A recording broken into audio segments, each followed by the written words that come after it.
Hey, how about you, everybody? Welcome into this week's edition of the Auburn Live Recruiting Show. Today is Thursday, May the 4th. Be with you. So stupid. I am your host, Jeffrey Lee, Senior Recruiting Editor for Auburn Live on 3. If you're not a member of that site, man, there's no better time to get signed up than now.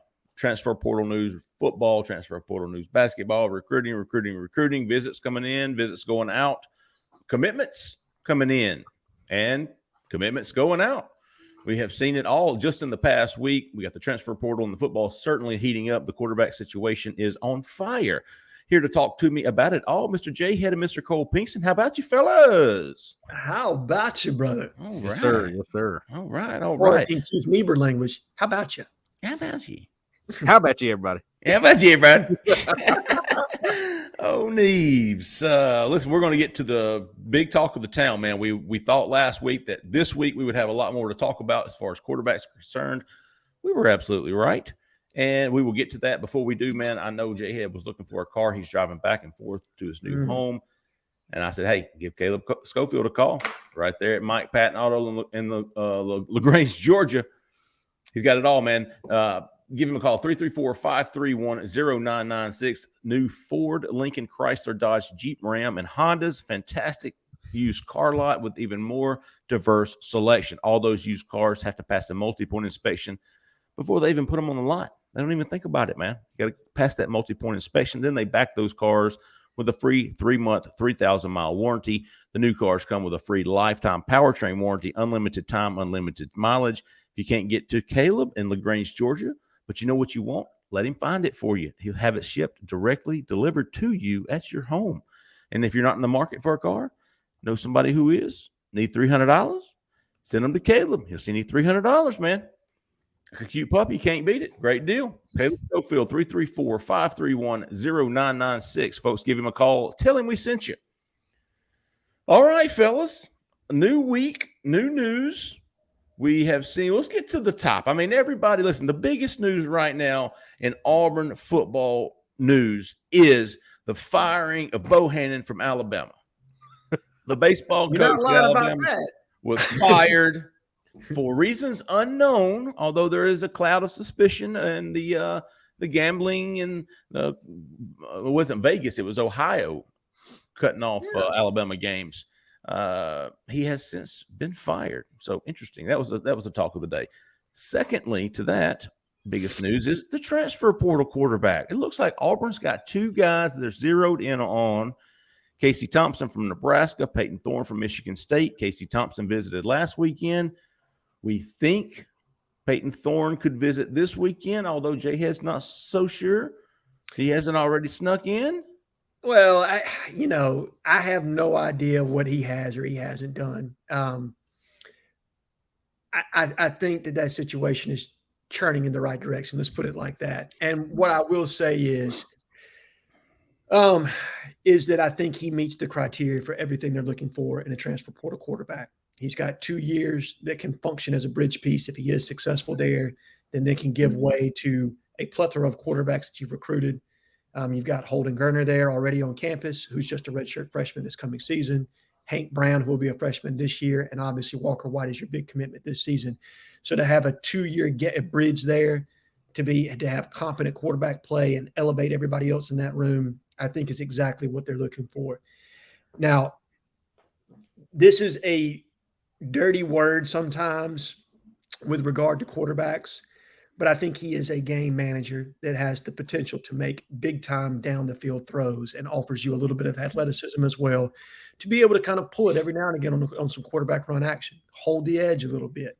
So while he's not as dynamic an athlete as a Casey Thompson, I think that Mr. Thorne brings a lot to the table that can be offered there that, this coaching staff is looking for. And as we've talked about before, he's kind of cut from that cloth of a Chad Kelly. He's kind of cut from that cloth of a guy like Bo Wallace. He can do a lot of those things that Hugh Freeze is very familiar with, things a guy like Philip Montgomery is comfortable with because, while he's famous for having RG3, there are several other quarterbacks that he had there, and I'm trying to think of the one's name. Cole, help me out here.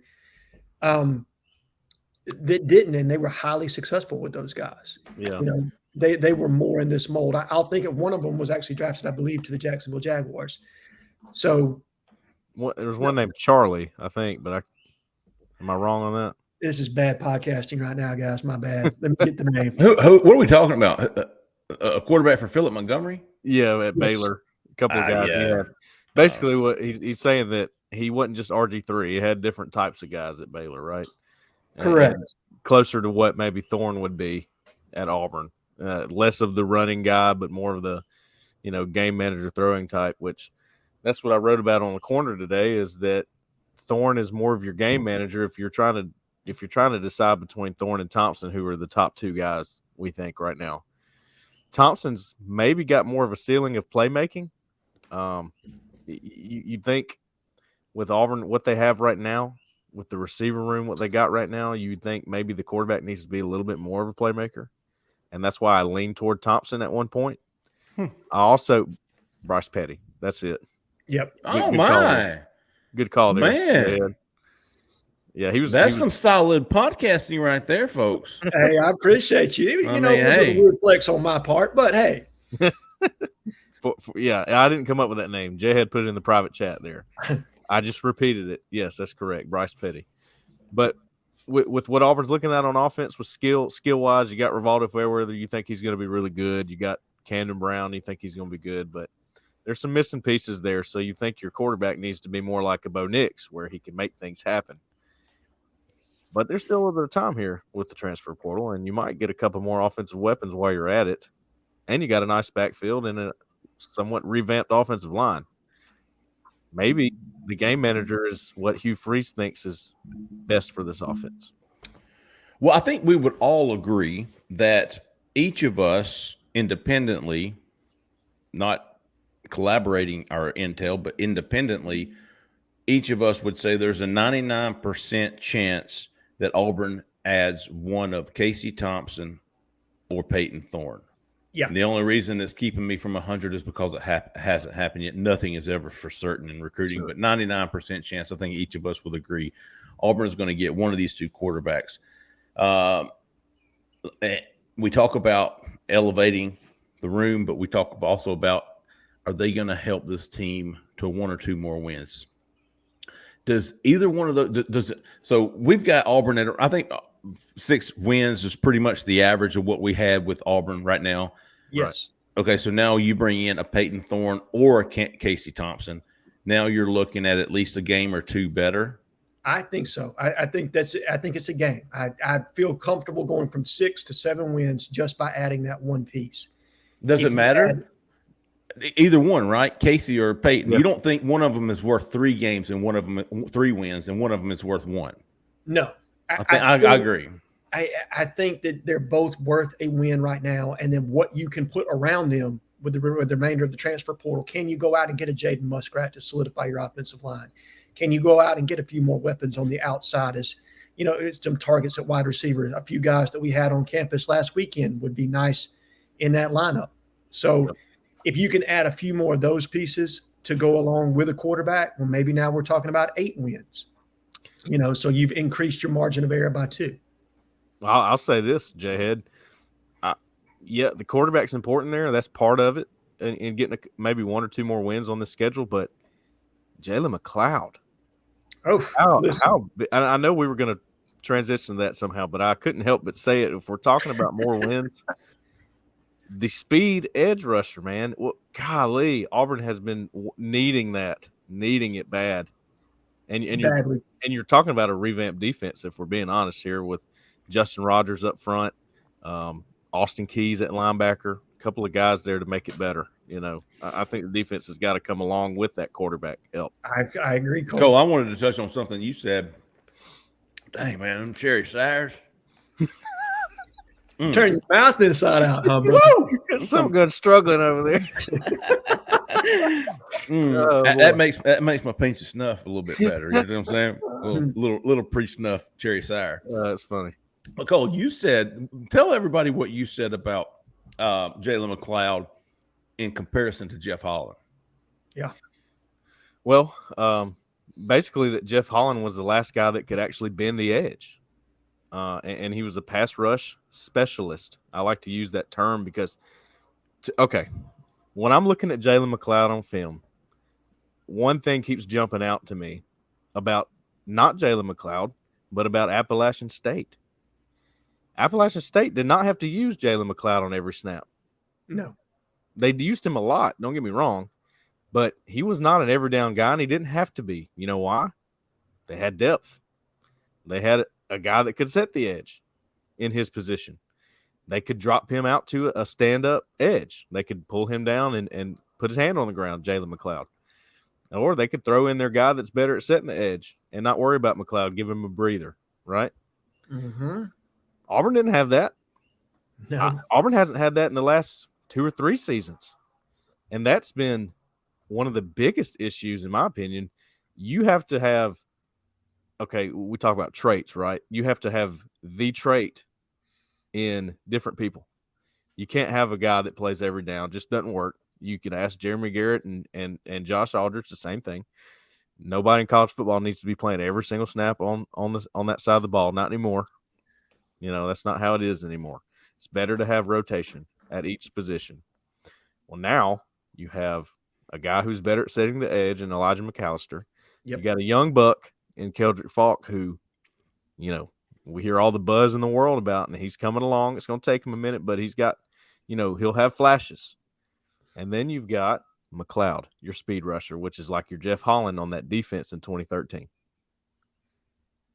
Well, Holland was 2017. 2017. D Ford was 2013. And D's another guy size-wise that McLeod compares to. Now, D had elite twitch off the edge, and I'm never going to compare anybody to D Ford just because that first step from him was elite.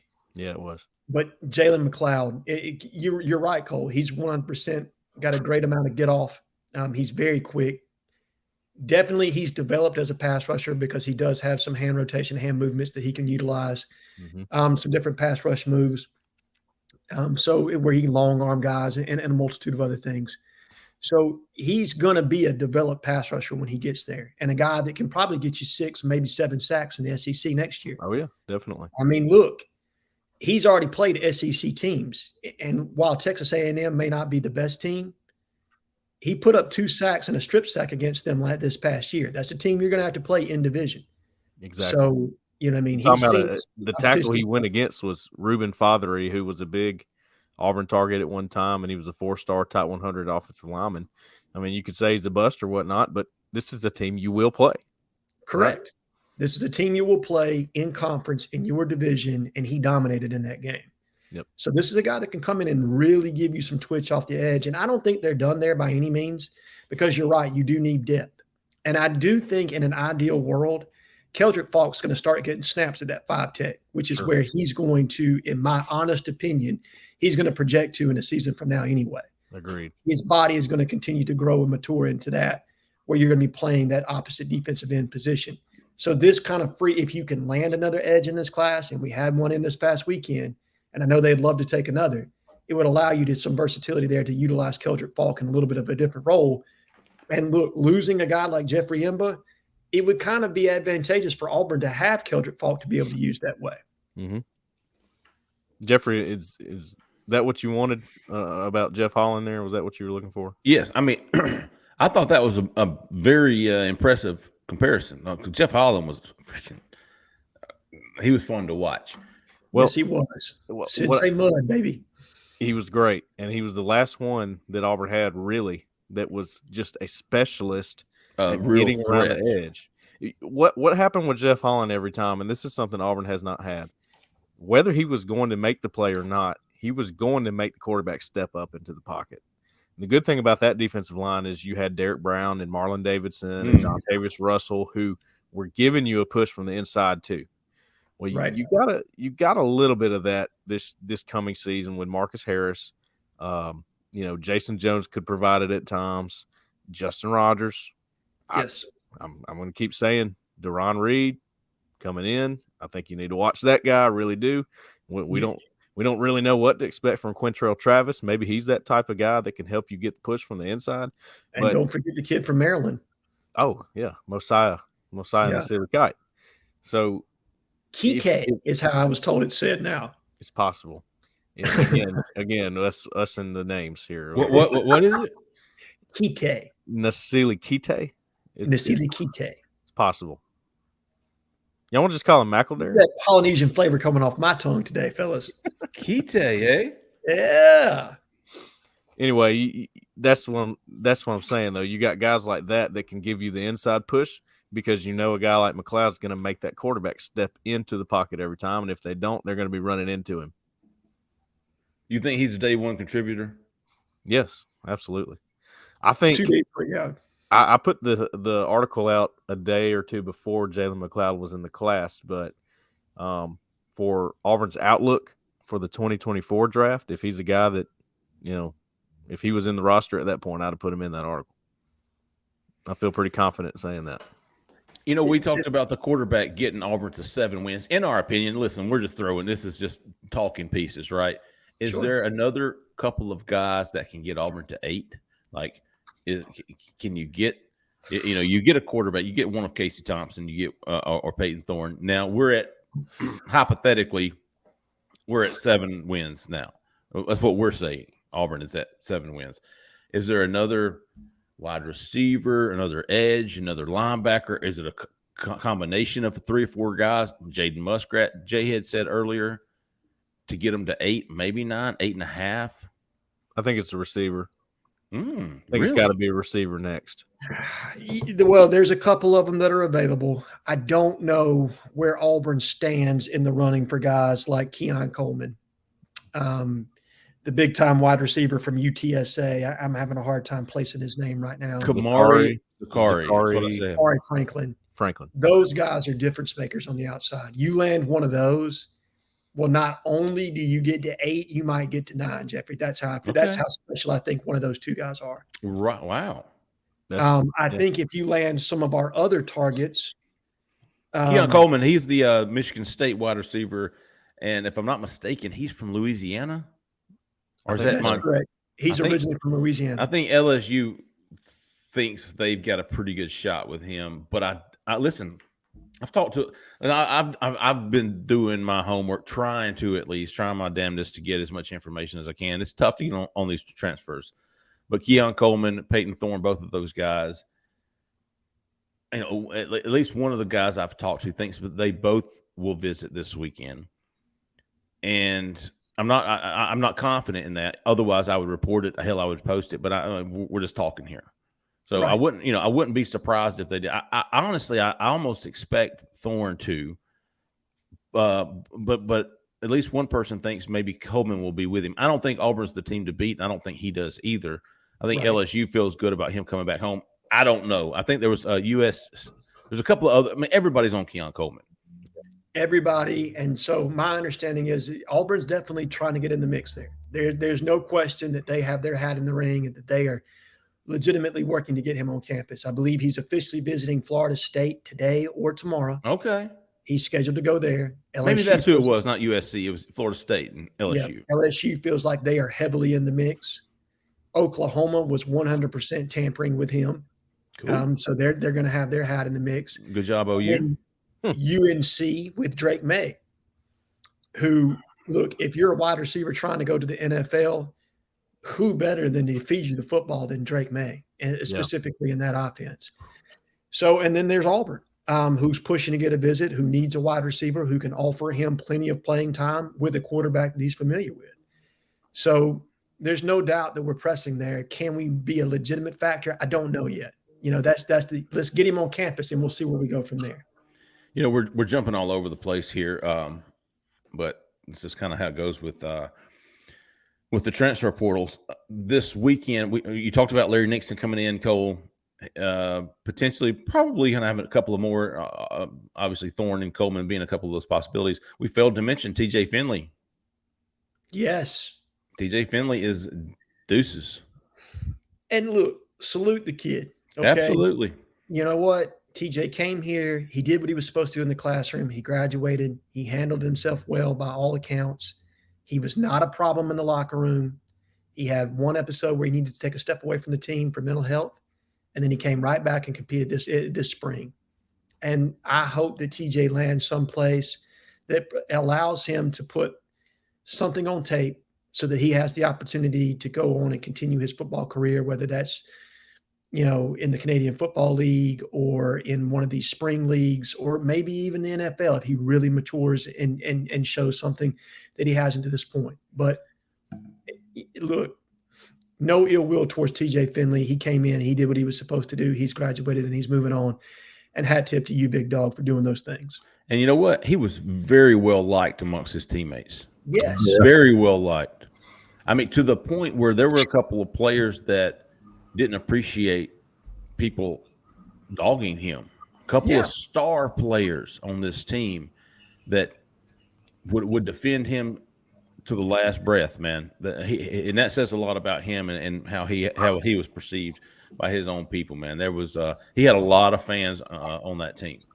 Well, we've all known he was heading towards the portal, and we've known that for a while. So all he had to do was, sit out of spring and wait for that moment, but he didn't. He went through spring. He, gave them another look at quarterback. He helped out other teammates in the process. So good on him, man. Speaking of quarterbacks, gosh, like I said, we're just bouncing here today, folks. Bear with us. But every time I get a thought, I'm like, yeah, let's talk about that. But okay, we talked about the 99% sure. We all are that Auburn's going to get one of Casey Thompson or Peyton Thorne. Yep. Okay, how much of that? Let's just round it up to 100. Yeah, I'm at 100. Let's round it up to 100. So, okay, so how much of your percentage of that 100 are you putting on Casey Thorne, and how much are you going to put on Peyton Thorne and Casey Thompson? Are you 75-25? Are you 90-10? Let's go 80-20 Thorne to Thompson, just because I do think there's a slight possibility that Michigan State is trying to recruit him to return to Michigan State, and or there could be another team that is interested that could, potentially have his attention. Right now, I feel pretty heavily that Peyton Thorne is going to land at Auburn, but I couldn't even tell you who the second team is for Casey Thompson. Whereas I know that Michigan State is actively trying to bring Peyton Thorne back out of the portal and get him to come back to Michigan, to East Lansing. I don't know who that other team is for Casey Thompson. So I feel like if we pivot, Casey Thompson's in. He's waiting, in the captain's seat. What teams are left besides Auburn that want a quarterback? Florida? And I thought they would, but they haven't pushed right now. So what other Power 5 SEC or big, Power 5 school is wanting a quarterback right now? I can't think of any. Vandy. Like I said, what Power 5 school? So I mean, it's like Auburn by default, right? Yeah. Okay, cool. Let's start over. What percentage of your 100 is towards Peyton Thorne? Which one towards Jhead? Oh, that's Zach. Zach. Yeah. Zach's in the chat saying he said power, Cole. Power. Well, I'm just saying, I don't know Vandy's quarterback situation, but I feel sure they would. Hey, oh, absolutely. Vandy whipped Florida last year with that bum at quarterback. So, let us not get overly confident here about Auburn going into Nashville thinking we're just going to roll that game. Oh, yeah, you should never improve our position. You got to watch Vandy. They'll sneak up on you. But, yeah. Your percentage my percentage is the same as Jhead's. 80-20. 80-20. Thorne. Yeah, Thorne. I just feel like Casey Thompson would be in already if that was the unanimous decision, which is why I'm almost ready to go 90. Right. I think the only way Thorne doesn't end up at Auburn is if he goes back to Michigan State, and the only way Casey Thompson gets in at Auburn is by default of Thorne not wanting in. And listen, this is all from the Auburn side. I'm sure all of our information is from the Auburn side.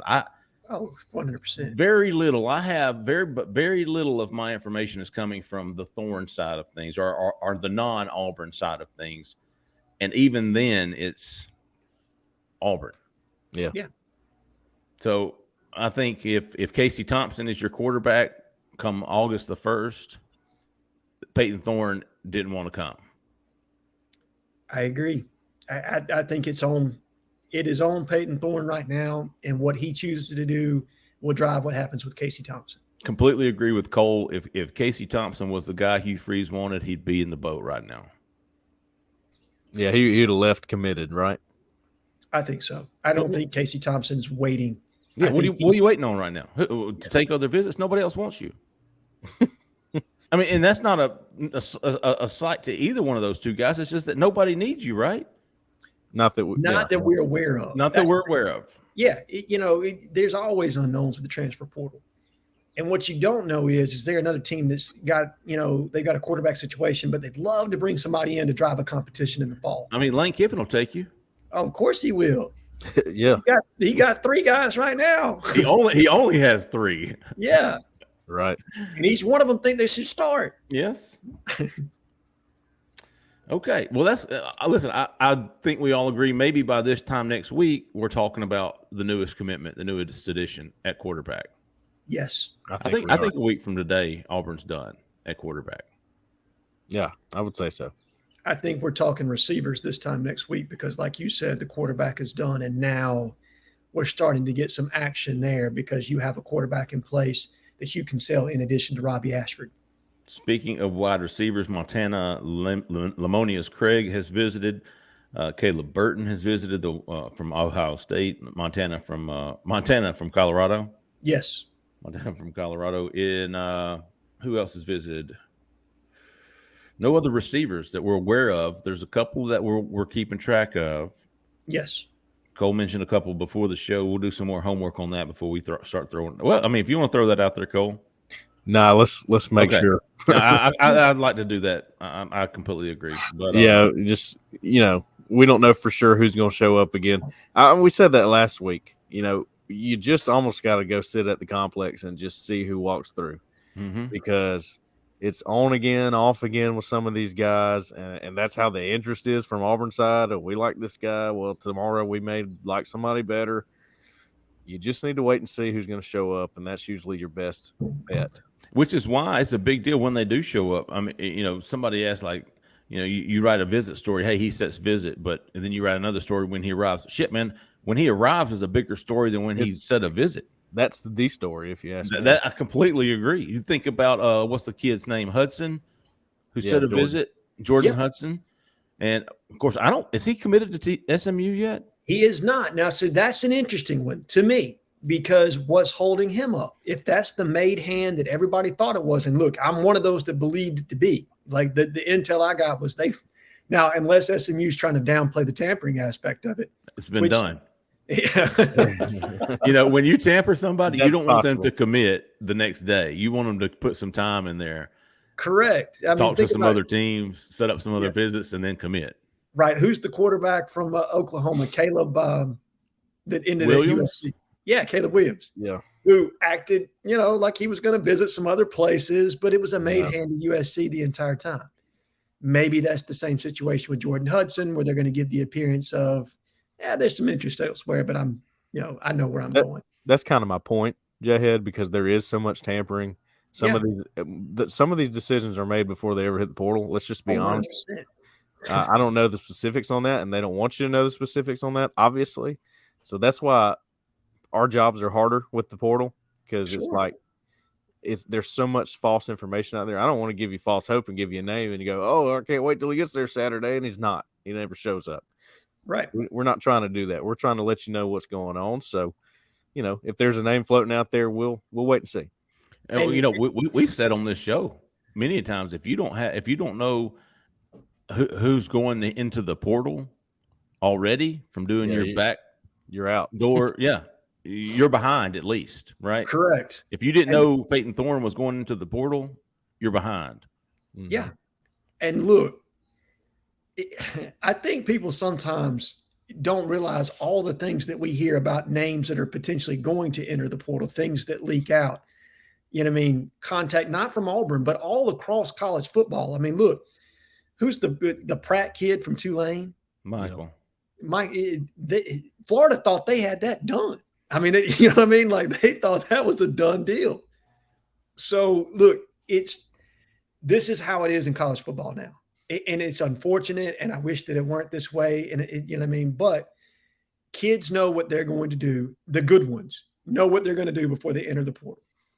Not guys that are searching for playing time elsewhere. Kids that 100% are entering the portal, that are primetime players. They know where they're going before they hit, or they have a couple of schools that they know they can go to when they hit. Listen, that's not tampering. If I'm Hunter Dickinson at Michigan State, or at Right. Michigan. Yeah. Look, before the season's over, I want to leave.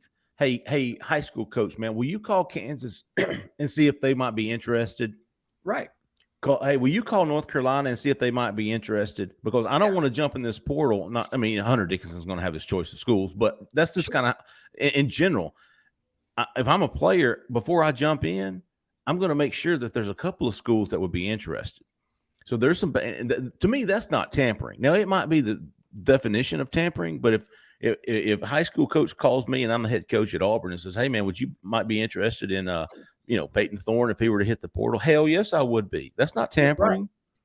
That's just saying, hey, man, if he hits the portal, absolutely, I'll be interested. We need a guy. That's definitely going on. You also have the kid himself who's sat there and he understands. Maybe he has a friend at another school and he's like, "Hey, man, quarterback position's open here. You ought to." That happens too. It's not always dirty, and because all these different situations happen, there's no way of detecting tampering. There's really not. No, you open the box. No, you're not going to detect it.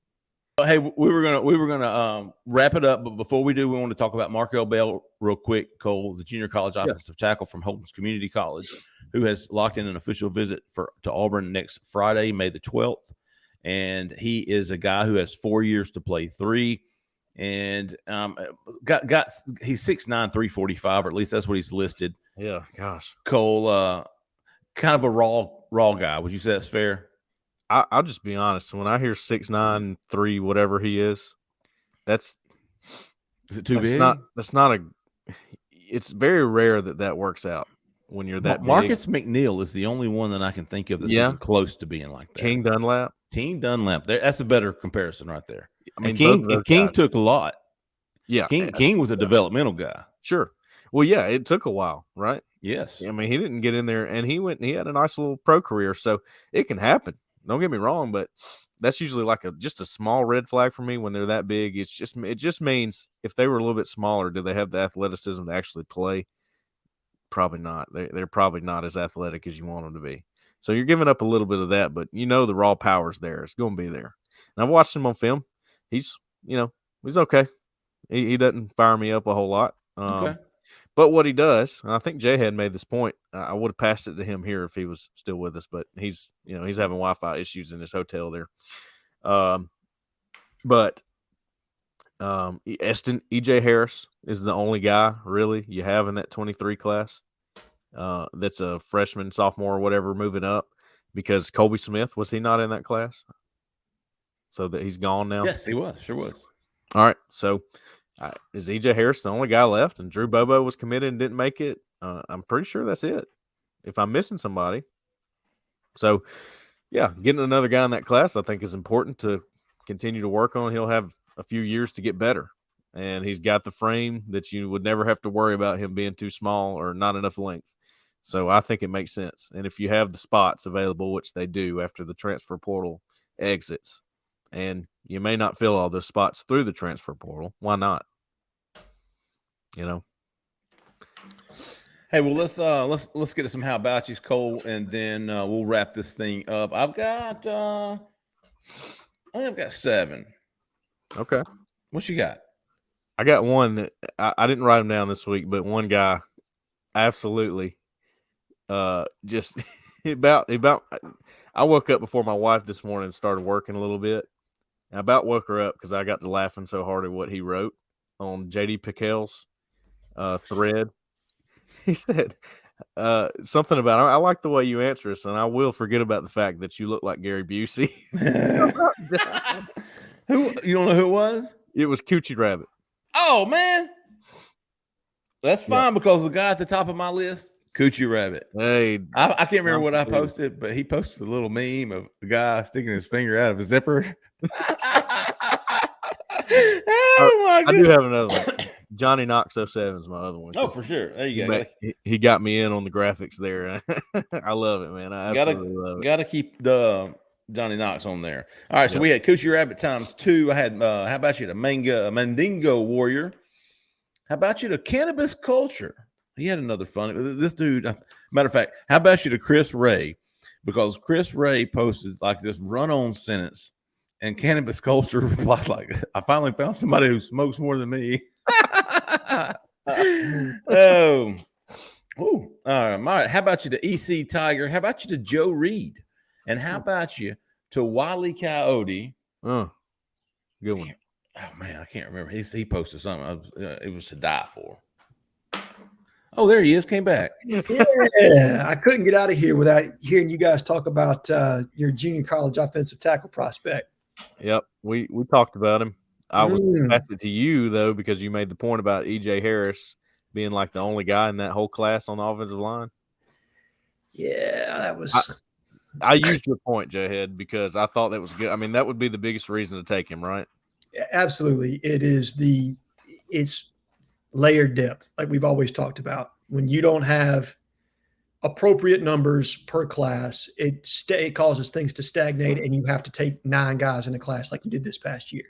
So having that layered depth that you can cultivate and develop is vitally important, specifically when you got a piece of clay like him.